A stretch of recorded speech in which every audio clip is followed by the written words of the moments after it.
Time ticks forward in English. But did you know in Mandarin, earlier is up and later is down? Or that the Yucatec Maya have no word for before or after? These sound like the kind of fun facts you share with a friend and then move on. But for linguists, time is at the center of a major debate. Are there languages out there where time just doesn't work like we think it does? There's a linguist who spent his entire career documenting and trying to understand one language, Hopi. After 4 years of fieldwork in Arizona on the Third Mesa, surely he has real insights to share about every aspect of the language. And yet in this long book he focuses on just one, Hopi time. Over 600 pages of Hopi time, with example after example of how, just like English, Hopi has words for time, like later or temporarily. The Hopi count days. They use terms like over there as spatial metaphors for time. And their verbs have tenses. They can mark the future with ni. Time, time, everywhere time. Okay, so the Hopi can tell time. What's the big deal? Well, it must have mattered to someone, because linguists and psychologists and people who'd never heard a word of Hopi in their lives grabbed the book and held it high as proof that time was universal for humans. And then they cursed the name of Worf.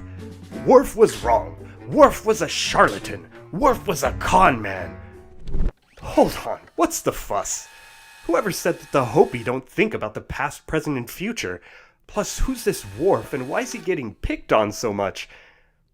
Worf was a fire inspector, but one with a unique hobby, Uto-Aztecan languages. This curiosity led him to Sapir, who took Worf under his wing.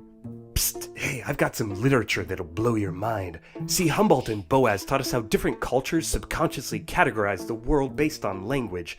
But I think there's more. I think people are at the mercy of language. We're not living in the objective world, man. We're living through our language. What an odd idea. But as Worf turned to another Uto-Aztecan language, he started to see it. Hopi seemed so un-European to him in the way it handled time. There was no substance called time, no timeline that could be cut and counted, no space as a metaphor for time, as if you could move through time, not even a past, a present, or a future tense. The more Worf studied Hopi, the more he concluded that the arrow of time isn't something that exists in our objective world. Instead, we think about time this way because we speak standard average European. The Hopi don't share our concept of time because they speak Hopi. How do the Hopi live without tense? Well, for Worf, Hopi time is about cycles, rituals, mental preparation for key events. Above all, they have no objective time. Sapir died at age 55, and Worf joined him a couple years later, aged 44. But his ideas were captivating. Do people think about time differently in different languages? Does your language shape your concept of time? Does the language you speak determine whether or not time even exists for you? These claims, from weak to strong, got the nickname Sapir-Whorf, which I often hear pronounced Sapir-Whorf. Hopi time became its poster child. And an ever-growing big fish tale, Hopi is innocent of a category for time. No, worse, our concept of time would be incomprehensible to them. Better yet, the reason you have clocks and watches is because you aren't Hopi. And my favorite, Hopi time makes for better family therapy than the Aristotelian reality Western parents are stuck in. So now do you see the power of these 600 pages spent vanquishing Worf and mainstreaming Hopi? Linguists had had enough. Many of them wanted to focus on what made language universal and innate to all of us. Stop parading around Hopi as an exotic oddity.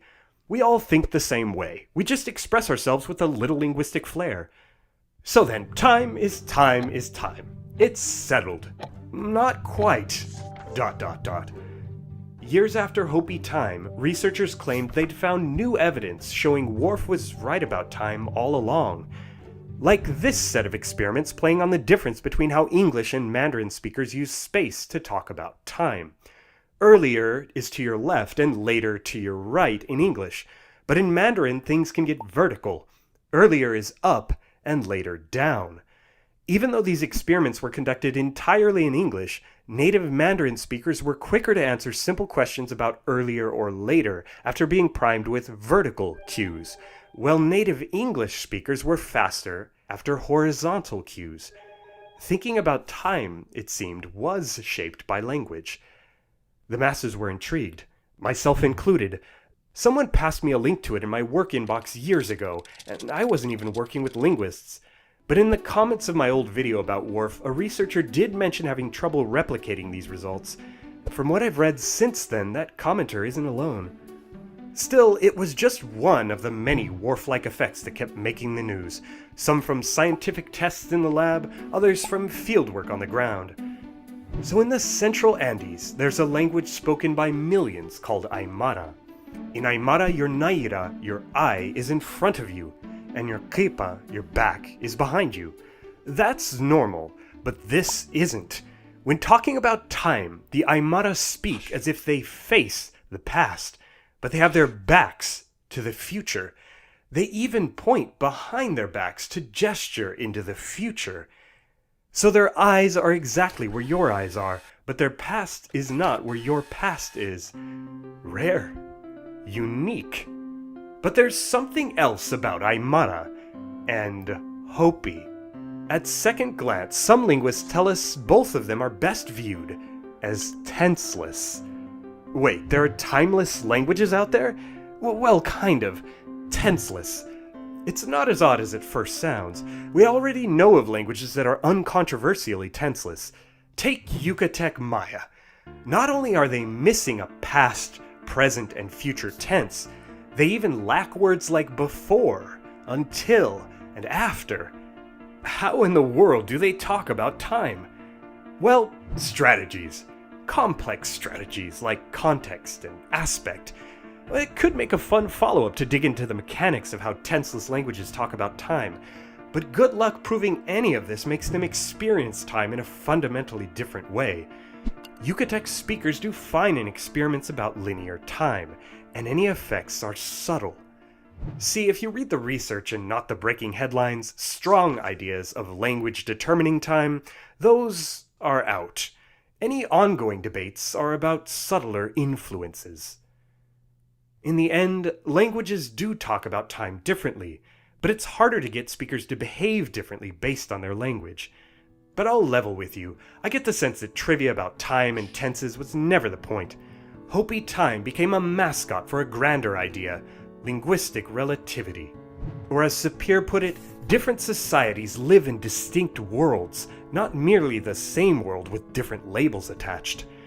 That's an idea I suspect we'll run into again in the future.